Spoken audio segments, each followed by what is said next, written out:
What's up? What's up? Welcome back to the Knicks Cave. I'm Jan, a Knicks fan, your host, and let's get right into it. But before we do, don't forget to hit that like button.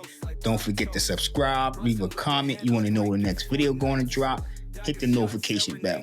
All right, y'all, let's get into this video. Y'all see the lineup. Y'all see what we about to get into. So let's get into it. The New York Knicks will be taking on the Raptors after... How can I describe that game? The Knicks did come out. They started that game pretty well. Then I'm about to say Raptors. Then the Pelicans kind of got into a groove. What's the young guy name? I forget their roster. What's his name? Because they had a lot of guys out, but McCullough was playing. Dejounte Murray was playing. And I'm just laughing because at one point, a lot of you fans out there wanted the Murray on this team. Was upset when we couldn't pull up the trade, and it just blows my mind how Knicks fans react sometimes. I'm not gonna lie to you. Everything is wrong with the Knicks, even though things is right with the Knicks. You know what I'm saying? But at the time, we was desperate. We was looking for somebody to pair with Julius Randle. People was not comfortable with R.J. Barrett. And speaking of, we will be talking about R.J. Barrett tonight.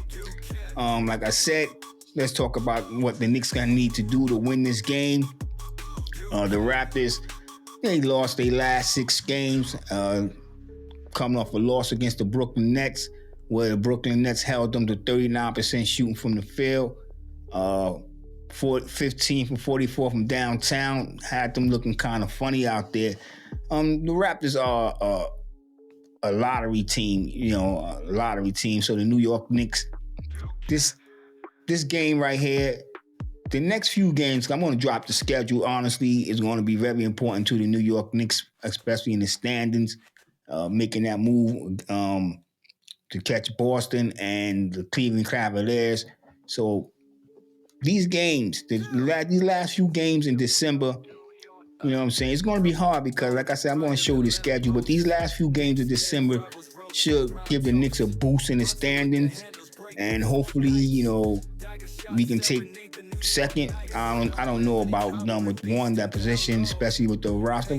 Actually, the 1 position looked more catchable. Actually, no, 2. Because Boston might be able to catch the Cavs and the Knicks might be able to, let me rephrase that. Boston might be able to pass the Cavs and the Knicks might be able to catch up and pass the Cavs also before the month of December end. Both teams, all 3 teams are looking real well. We're looking really well. So like I said, let's talk about the Toronto Raptors and what the New York Knicks need to do to beat them. The last time we played them was the 12th of December this year. Yes, sir. The Knicks beat them 113-108. I'll get into their stats, but the Raptors coming to this game losing 6 games straight. Lost their last game to the Brooklyn Nets. The Nets held them down to 39% shooting. The Raptors, they average 117 points per game. Field goal percentage, they shooting 46%, which make them 15 from downtown. They 34%, 24th in the league. The free throw line, they shooting 74%. Defensively, they allow teams 116 points per game on 46% shooting, and teams are shooting 35% from downtown on the Raptors. They're not a real good defending the 3-point team and the 3-point shot. Still suffering some injuries. Emmanuel Quickly, Bruce Brown, and Jacob Poeltl might be out with a groin injury. Davion Mitchell's shoulder is questionable. So Knicks, this is a game the Knicks have to take, in my opinion. They really need to take this game. Like I said, it's going to be important for the standings. Help us, get up there, because every Knicks fan want us to be number 1 in the East. Let's be real. I really don't care about the standings. As long as we make the playoffs and we get in the playoffs and we make a run. That's my whole, I'm being real with you. I don't put too much emphasis on being that number 1 team throughout the year, because anything can happen when the playoffs start. But if you are that number 1 team, I mean, you're playing some real good basketball. Fans are happy. but I don't put too much emphasis on it.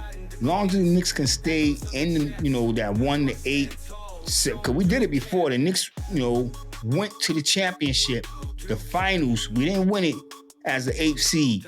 So as long as the Knicks can stay in the playoff, that's my main concern. But a lot of people want to see us, number one. You know what I'm saying? And I'm not. Like I said, I don't care about it right now. All I want is the Knicks to make the playoffs, and we get in the playoffs to make the move that we need to make to win a championship. That's my biggest concern for this season. I'm being real with you. All right, let's move right along. Like I said, we're going to talk about what the Knicks got to do. The players in this game, leading players in this game. Brunson, he's averaging 25 points, dishing out 7 assists. Then you got Towns, 24 points, 14 rebounds per game, also throwing 3.6 per game. The New York Knicks, should I say Brunson and Towns, it's a better team than we were last year when we had Julius Randle. I'm going to get to Julius Randle in a minute. You know what I'm saying? But this is most definitely a better team.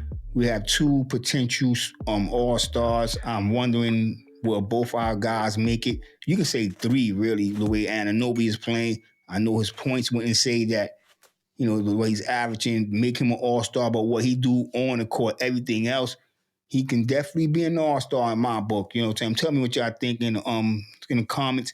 Do y'all think Anunoby deserved to be an all-star with the way he playing, filling up the box all night? Every other night.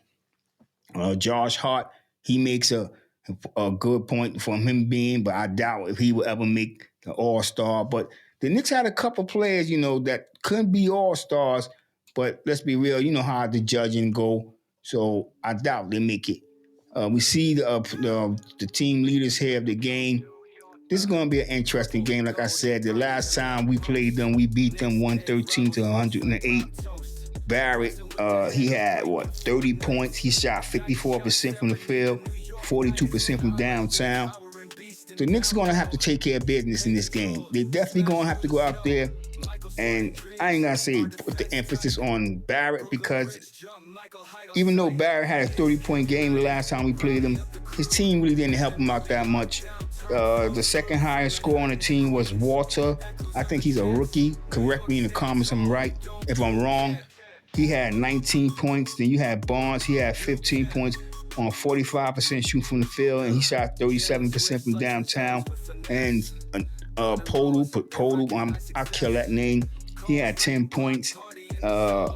He shot 50%. He went 4 from 8. He had 12 rebounds and 2 blocks. And I don't think he's playing this game tomorrow night. So the Knicks have another advantage that, they need to go in there. Well, we home, take care of business. Let's be real. The Toronto Raptors. The Raptors are a lottery team. You know what I'm saying? And as I said, when we talk about the schedule, let's get right onto that schedule. When we look at both of these, all 3 of these teams, you got the Cavs, you got Boston, you got the Knicks. Now, you see who the Cavs is about, the Boston Celtics about to play, Orlando Magic, Philly. Joe Embiid back, and he looking a little like he was trying to prove something. Got the phantom mask on. Then they play Indiana twice. Then they got Toronto. So if you look at their roster, Boston, their schedule for the end of December, the next 5 games. I don't know if they're going to lose in that many games. They could go out. They could win every one of them games. Boston could win every them games. But when you look at the New York Knicks schedule, sorry, you got me blocking so you don't see the last person. Team, but we got San Antonio Christmas. And to me, that's the most difficult game. In my opinion, that's the most difficult game. Let me just hit that. Let me see, look something real quick. Yeah, because we got San Antonio, then we got Orlando. We just beat them. Not only did we beat them with a struggle. it was a struggle and it was a mugging, it was a killing. Y'all seen what they allowed that team to do to the Knicks. And then we played Washington Wizards twice. We played them December 28th, then December 30th. We go into the new year, you know what I'm saying? I'm hoping with 3 victories, you know, so 4 victories. Cause I'm expecting us to beat the Toronto Raptors. The only game that I say that looked dangerous is the San Antonio Spurs, and I still think the New York Knicks can beat them. Can't wait to see Towns go up against Wembanyama. I know they probably played one another already, but being that Towns was on a West Coast team, and I don't really get to see too many West Coast games unless it's Saturday and Sunday. I really never seen them play one against one another. So this is going to be a very interesting and exciting game for me because I want to see Towns go out there and do work. That's that San Antonio game on Christmas. Give me a gift, Towns. Give me a gift, Brunson. And let's get that win.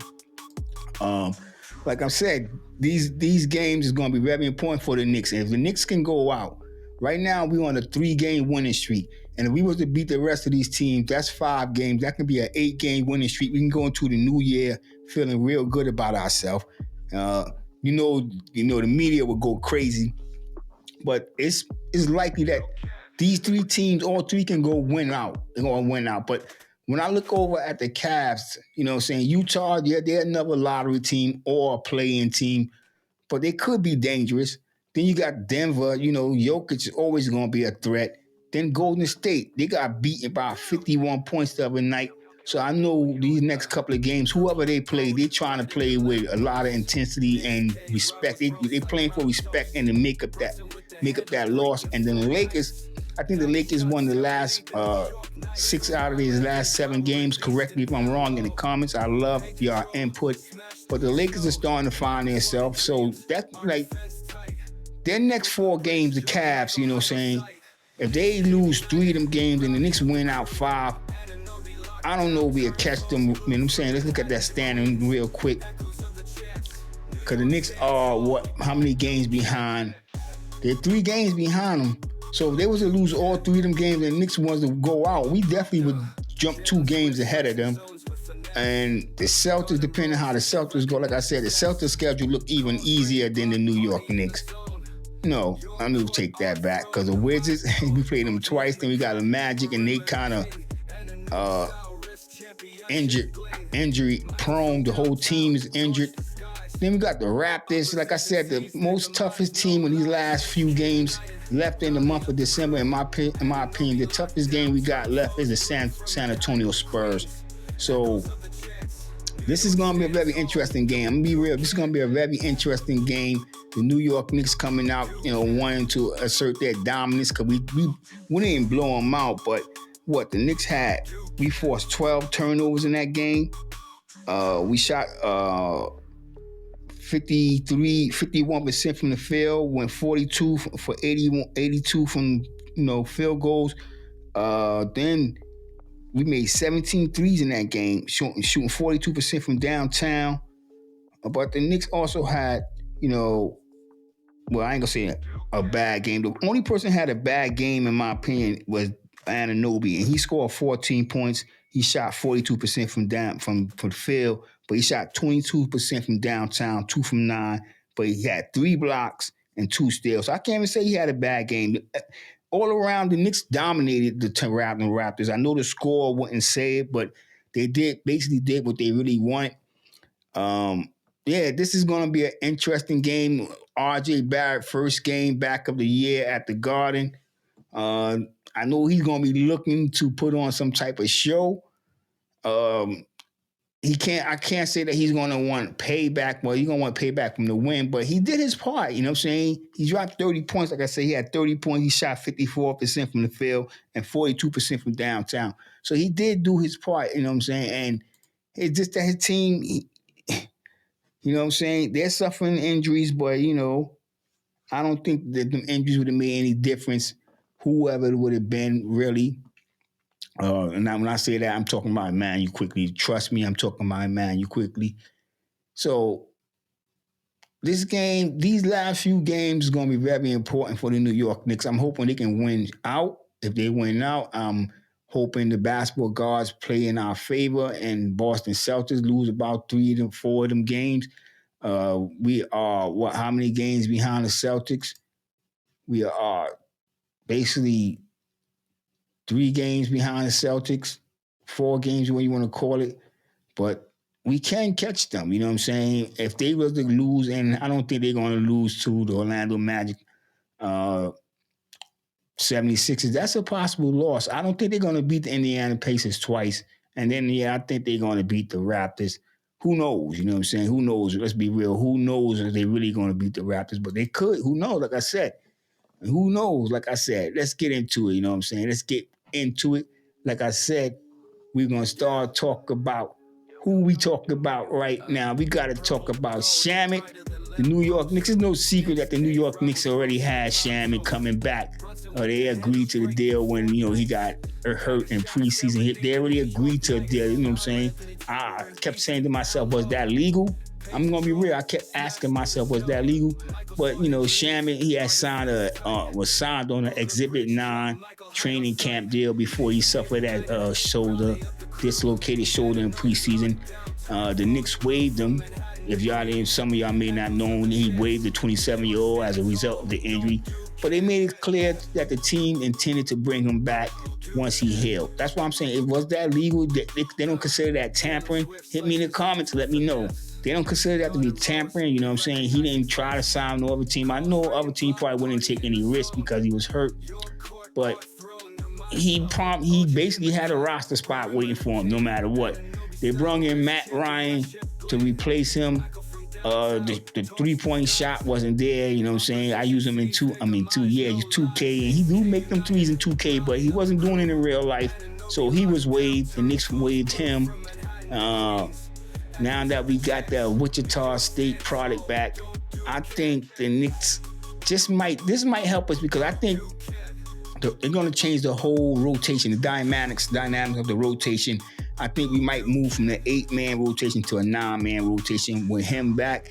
We're going to see Payne, Shamet, and McBride, and probably Chua. And then Tibbs will mix it up with either Towns or Brunson. But you know what I'm saying? Most likely not Brunson, because if Brunson's on the court, then we might not see Shamet. But like I said, he might mix it up. So it might, not even going to say Shamet, it might be either Payne or Bridges will have to take a back seat when that rotation is on the floor. But yeah, this could turn into a 9-man rotation, which y'all hear me complaining about the 8-man rotation. I really would like to see the Knicks go to a 10-man rotation. Sometimes I'm watching teams play at least 12 men on the Knicks. Let's be real and let's be honest with ourselves. They be trying to put it to the Knicks, you know what I'm saying? Trying to run that 8-man rotation down. Like I said, Shamet returning. What do this mean for the New York Knicks? Well, we get another shooter, a dependable player. He seems to be really working well in this scheme, the defense. He had a rapport with the other guys. Like, they got a team like what Boston made, a bunch of guys that know their role and respect the star players, ain't trying to do what they ain't supposed to do. And the star players respect them. And when you have a team like that, they can go real far. And Shamet might be that missing piece. Let's be real. Spark off the bench. Defensively, he's not that bad. I'm not going to say he's one of the best defensive players in the league. I would be lying to you and myself.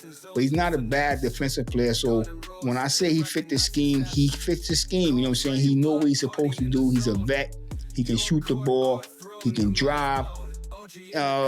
He moved around. I'm not going to say he moved around, but I think he's been on a championship team or on one or two. Let me know in the comments. And once again, let me know in the comments. Do he have a ring? I'm not sure. I should have checked that.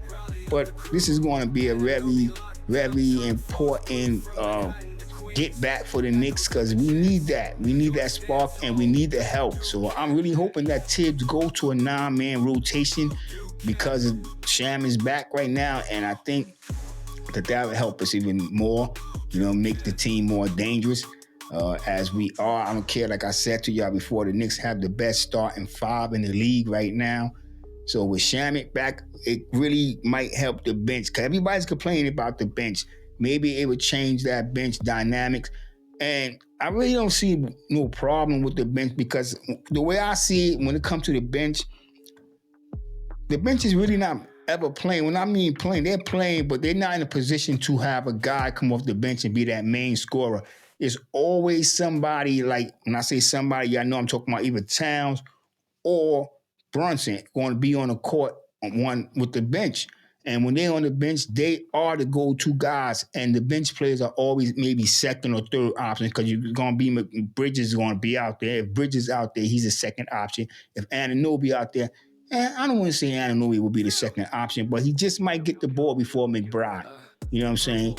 So when people talk about the bench and the Knicks bench is not scoring, I just think because we don't rely on our bench to score. We got our offense set, and that's the way we moving. All right, with that being said, let's get to the man. Let's really get to the man, all right? And that is Brunson. Brunson, JB, y'all. Will he be an all-star this year? If he don't make it as an all-star, I think he got snubbed. But I'm thinking him and Towns ought to be an all-star this year. You know what I'm saying? And I said, could the Knicks have 3 players that be an all-star? But on the real, them 2 guys should be all-stars. Brunson had a spectacular game the other day. In the second half, we scored how many points? Teams have kind of, I'm not going to say figure Brunson out, but what they do, they put on these big, lanky guys. And it takes Brunson a moment or two before he figure out how he going to play these guys. He adjusts his game, and then y'all see what he do. You know what I'm saying? He had 39 points that last game. I think he scored like 26 of them points in the second half. 13 or 19 from the field, 7 for 10 from downtown. Cool for teams going on down the season to stop Jalen Brunson. And I don't care who they throw at him, because once Brunson figure out how they're playing him, and he already knows he's not going to get the calls. He's not getting the calls. That's one thing I'm upset about. He's a superstar in this league, and he should be getting superstar calls. I don't care if it's just a touch on the hip. You know what I'm saying? I complain about them ticky-tack fouls, but there, you know what I'm saying, had a little clip there. But I'm watching guys beat him down, and nothing is being done. You know what I'm saying? Well, I'm not going to say nothing being done, but y'all understand what I'm saying. But it shouldn't be on a 5th attempt, you know, that they foul him, that the call is being made. And everybody want to talk about how the NBA is letting these guys play. You know, the ratings are down. I'll tell you why the ratings is down. If NBA want to get their ratings back up, all they got to do is put the NBA back on regular TV. You got to pay damn near for regular TV anyway, so the cable company's going to make money. All you got to do is put it on regular TV. Don't put in no damn MSG package. That's what's killing a lot of sports. That's what killed boxing. Pay-per-view killed boxing. You know what I'm saying? I love boxing. But I wasn't going to keep paying $100 and something to watch these bums fight. I ain't going to call them bums, but for them to fight bums when they're not putting super fights together, we got to wait 10 years when both these guys is out of their prime to get a prime match in boxing, and then it's $100. And that's what's happening to the NBA. If they take it off cable, which it's going to be hard because you still have to pay to watch TV.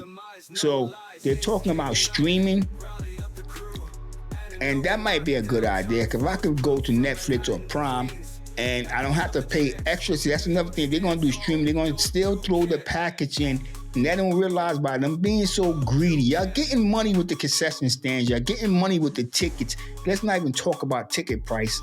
Y'all getting money, but y'all too greedy. The corporations is killing America. Let's just be real. Corporations is killing the planet. Everything is about a profit. You know what I'm saying? And they don't realize they kill a product. You know what I'm saying? They're killing their product because they're trying to snatch every penny they can from their customers. And that's why the NBA ratings are down. Let's be real, because cable, you have to pay just to watch it. You have to pay to play. That's what they say. All right, let's move right along. We're going to talk about that Julius Randle. I know y'all done heard about it on other channels, but I want to talk about it. Yes, I want to talk about Julius Randle. Julius Randle, man, disrespectful guy. At the end of that game, before the game, he put the emphasis on that. This is not a revenge game. He's not thinking about the Knicks. You know what I'm saying? He's just going out there to try to get the win. And he came out on fire. I cannot deny that. Randle came out on fire, looking to take the game to the New York Knicks, but the Knicks did their thing. Let's be real, that the Knicks embarrassed the Minnesota Timberwolves.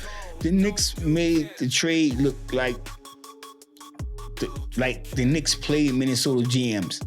That's how bad the Knicks beat them, you know what I'm saying? And Julius Randle did his part, but him doing so, and it's like what I seen so much, like, don't get me wrong, because he brought the Knicks back to prosperity, but he also, as good as he give it, bad as he get it, and he took the team out of games a lot of time with selfish ball, black hole, you know what I'm saying, no movement. Once he got the ball, the offense just stopped right there with Julius Randle.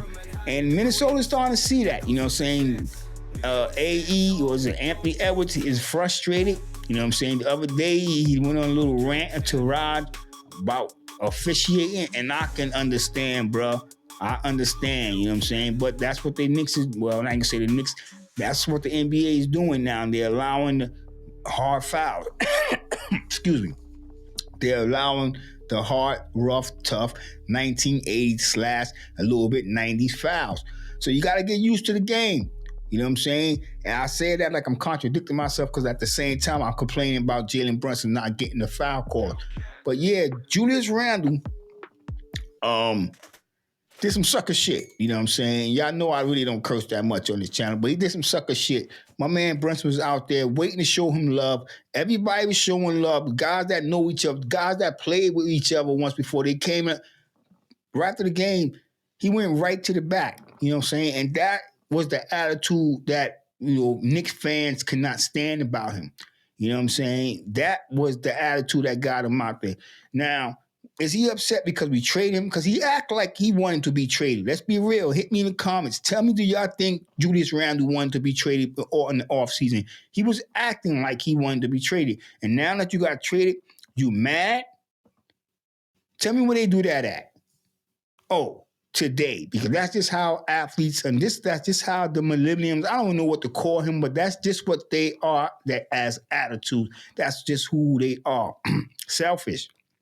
I ain't gonna say all of them, but Julius Randle is a selfish player. You got your bag, man. You got your bag, and I'm not gonna lie to you, I was one of your strongest supporters. That's just in case you come across this video, Randle, and think I'm just dogging on you, but you played yourself.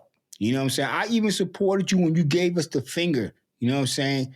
I supported you. But that move you did with Jalen Brunson was some real cowardly bullshit. You know what I'm saying? Be a man. That's what I'm about to say. Be a man. Brunson didn't trade you. Oh, who knows? I don't know the backstory. That's a whole different story. But still, show some decorum. No matter what, you always see the opposing player show respect to his ex-teammate. You can be mad at management, but show your peer the respect that your peer deserved, that the respect he was willing to show you. Because I guarantee you, had the New York Knicks lost that game against the Minnesota Timberwolves, Brunson would have been right there to shake Julius Randle's hand. Hit me in the comments and tell me if I'm right or wrong. Do you think Brunson would have stood around and shook Julius Randle's hand? I do. I'm going to be real. I think he would have stood there and shook his hand for real. Julius Randle, you did some cowardly punk shit. That's just, I'm going to leave it right there. Now, let's end this with a little bit of something that I've been thinking about. And that's changing up the starting unit. And I know y'all heard it. And like I said, I'm coming late to the table with it. But you have to think about it. Because, all right, in that Minnesota game, when Achua got the start, Towns had one of his best games of the year. One of his best games of the year. And I think it was to having Chua out there. And I know Josh Hart grabs a lot of rebounds, but he's not as big as Chua. And he don't take away the stress from Karl Anthony Towns. And I know Towns was averaging somewhere around 14 rebounds, but with Achua out there, they give it. The Knicks are bigger. The Knicks are bigger when Achua is on the court. You know what I'm saying? If they switch off with Brunson, the Knicks are bigger. You know what I'm saying? Are they as athletic? I think so. Are they as more energetic? Now, that one will have to say no, because Hart brings a lot of energy. So do Achua, but Hart brings a lot of energy. He's one of the only players that can really race up and take it from court to court, get the N1, and be in control when he don't look like he's in control. He can make the mid-range jumper. He can hit the three when we need the three. Let's be real. But it's just something about this starting unit with Precious Achua in it that gives Karl Anthony Towns some type of relief, that helps him be a beast. That's just my opinion. You know what I'm saying? Let me know in the comments. Well, do y'all think that we should start Hart? You know what I'm saying? Either way, I think the Knicks will be all right. You know what I'm saying? But, and like I said, I don't want to contradict myself, but, you know, if you think about that second unit, we will need a Achua there. But then I think about the second unit. Imagine if you could pair Sims, and then let's say everybody waiting. We all waiting for Mitchell Robinson, just like we waited for Shamet.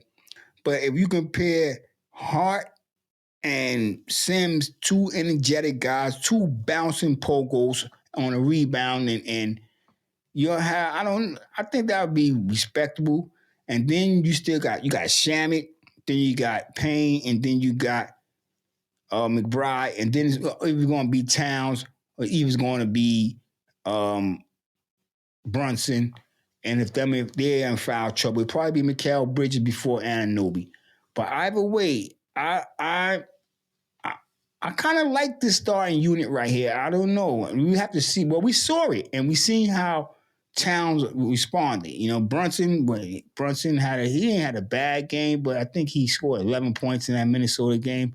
But I don't think having the Achua on the court affected his game. I just think the way they was playing him when it was off night. You know, you can't be hot every night. We've seen it from Brunson before, and he always bounced back with a good game. So I don't know.